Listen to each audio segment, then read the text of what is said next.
Okay, next thing, guys, we're going to take a little perusal through the factory maintenance manual that this guy gave me with the car.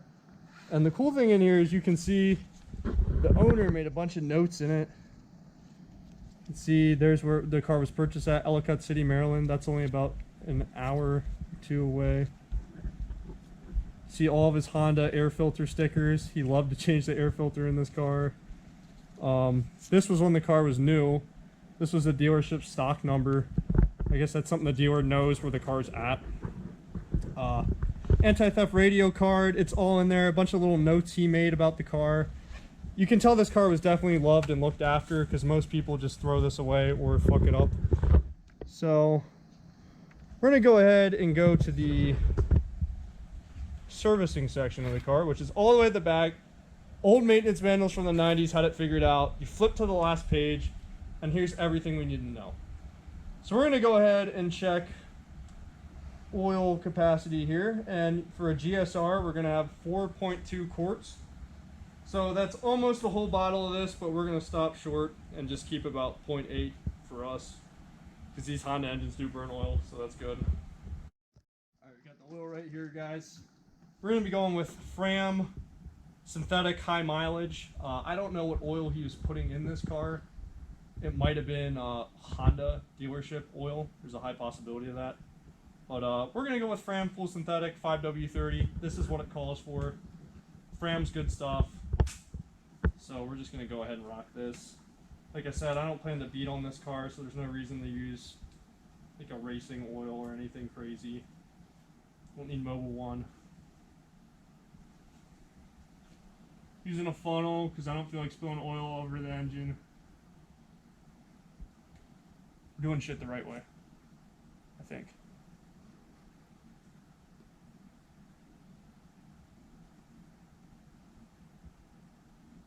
Look at that board, guys. Woo! Okay, now we're gonna check it, see where we're at. I'm gonna want, whoops. So I'm gonna roughly leave like half a quart in this, because I don't want to overfill the engine with oil, but definitely don't want to underfill it, so I'll give her a little extra. But you need to be careful, because you can overfill engines with oil, or they'll smoke and you can damage them. And if you underfill the engine with oil, you're definitely fucking damaging it. So listen to whatever the manufacturer tells you to put in it. They built the car. They're probably well aware of what you should put in it.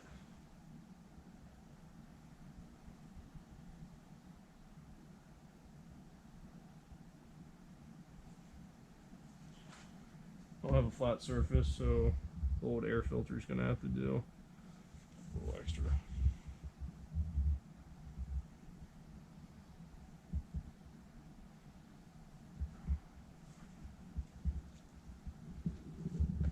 Keep making that mistake. Alright, we got about half a quart left in our jug. So, next step is, let me grab a rag here. We're going to pull our dipstick out, wipe it. We're going to stick it back in, see where we're at. Fortunately, the Honda has a little hole right through the exhaust manifold here.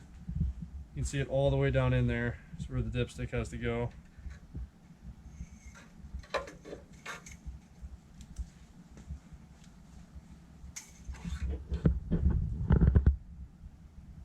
And that's about perfect. We have a little bit extra. Ideally, you want the oil to be between these two dots. That means it's at proper operating level. I have a little extra. I'm a little bit above the dot, but honestly, this engine probably burns oil at 361,000 miles. So I'm just going to leave it. I'm happy with that. So that's how to successfully change the oil in your Acura Integra. Disclaimer. Don't forget your filler cap. Forgot to show you guys this. Bam! Alright, we're back with the Teggy, the red Teg. We are going to drain the coolant from the cooling system and put fresh coolant in, because like I said, I don't know the condition of the stuff that's in here. If you come over here, the camera guy will look in the overflow reservoir, and it is the OEM blue Honda coolant. Well, if you look down in there, you guys can see that's blue Honda coolant. So they did service it with the proper coolant, so that's a good sign. Before I drain all the old stuff out of the car, we're gonna go ahead and pressure test it with this kit that I got on Amazon. We have the adapter fitted up on the radiator, so just remove the radiator cap, put the adapter on. We're gonna get our little bicycle pump tire inflator thing. We're gonna snap it on to the fitting here. This is our adapter on the radiator cap. We're gonna snap this on. Then we're gonna pump this up right around to 15 psi, right at the top of the green arc. You don't want to go too much. We don't want to go too little.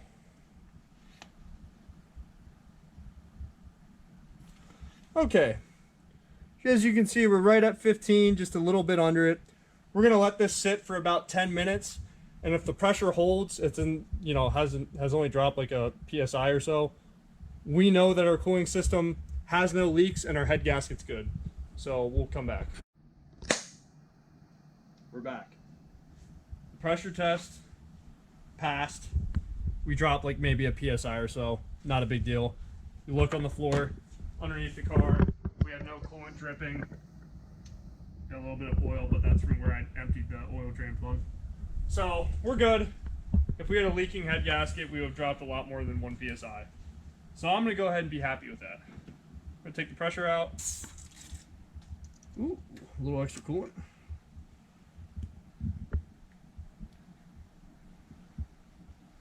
Nothing like getting a little antifreeze in your tester tool. I'm going to go ahead and take the adapter off.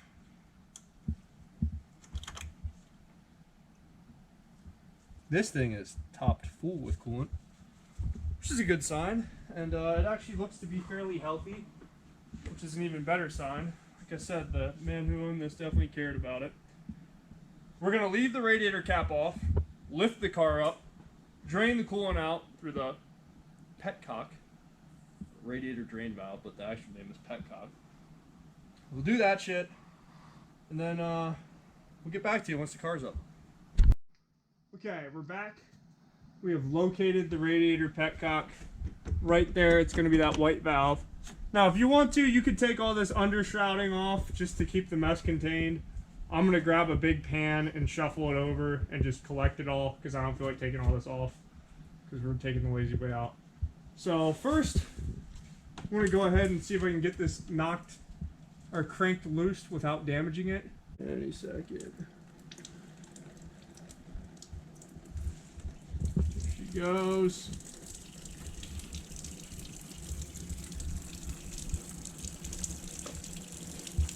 Now let all the blueberry Powerade come out of there. This stuff is sweet. It'll kill your dog and your cats, so don't let them drink it. We'll definitely try to if you're doing this on your driveway. Maybe if you want an ex-wife. Yeah, if you want an ex-wife, or you're just tired of your dog. Or actually, I'd be tired of my cat, but I love dogs. So if you want to kill your cats, definitely let them drink this.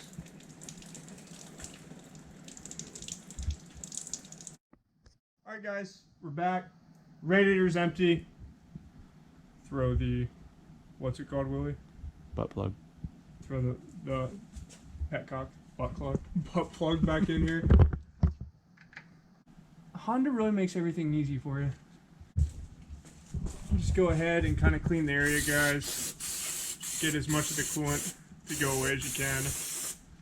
Because if there's one thing about antifreeze is it does not evaporate. It'll sit there forever and drip. So I'm going to make it smell like chemicals under here. Just for Willie. How's that smell? Great. So now we're getting high. And that's done. I'm also going to whip back to where I changed the oil right over here. I'm going to spray the top of that off as well. Just try and get it all through your exhaust.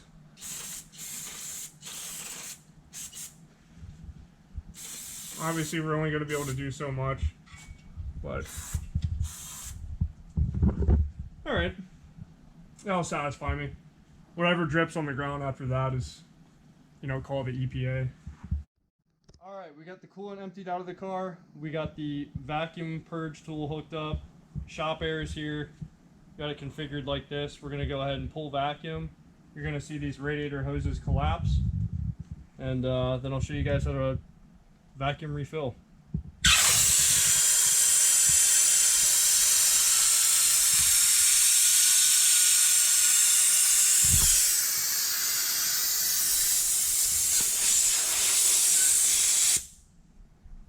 Okay, you can see we pulled vacuum on these. They are sealed shut right now. It's complete negative pressure in the car. This is one of the best ways you can fill a cooling system back up. Alright, we're going to fill her up. Take the clear hose that comes with the kit. Snap it on down here, like so. Put the weighted end. You can see the hose has a little brass weight on it. And put it in our brand new bottle of antifreeze. Like so. Alright. What kind of coolant? We're using the Pentifrost A3, buddy. Pentifrost A3. It's blue for Hondas, makes them go faster. Okay, now you can see we have negative pressure in the system, around negative 25 psi. We're gonna go ahead and turn the valve on for coolant, and you're gonna see it get sucked up through this clear vinyl tube here. Ooh, violent. She really wants it. Thirsty. And we're just gonna let it take coolant.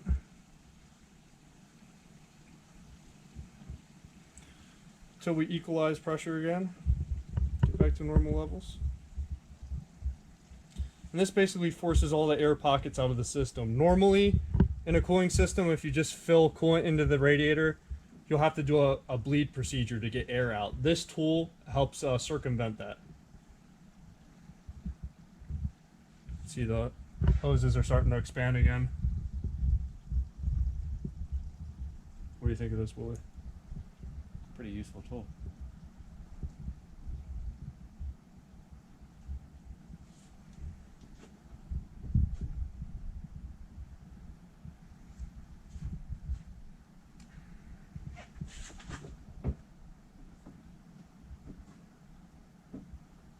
Okay, looks like it's about as good as we're gonna get here. Turn this off, disconnect shop air, so we can see it all the way to the top.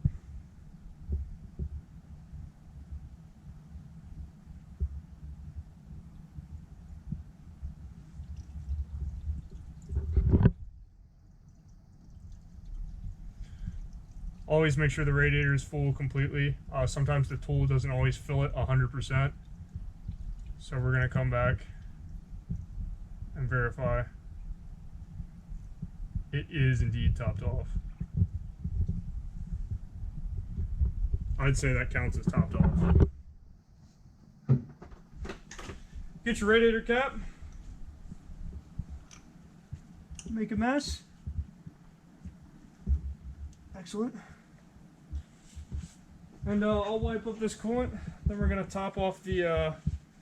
We're gonna come over here to the overflow and top that off, and then that'll be a. See our coolant level. It's actually pretty good. I'm just gonna add coolant to that, guys. I didn't flush it out of there mainly because this coolant already looks so healthy. I'm just gonna top it off to full, and then we'll go and verify everything works.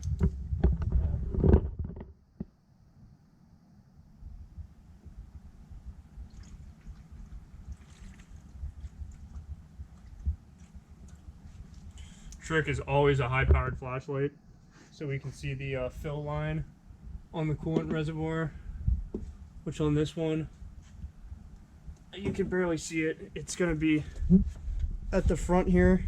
If you see where my finger is down there, there's a plastic ridge. That plastic ridge is going to be our fill line, and we are right at it.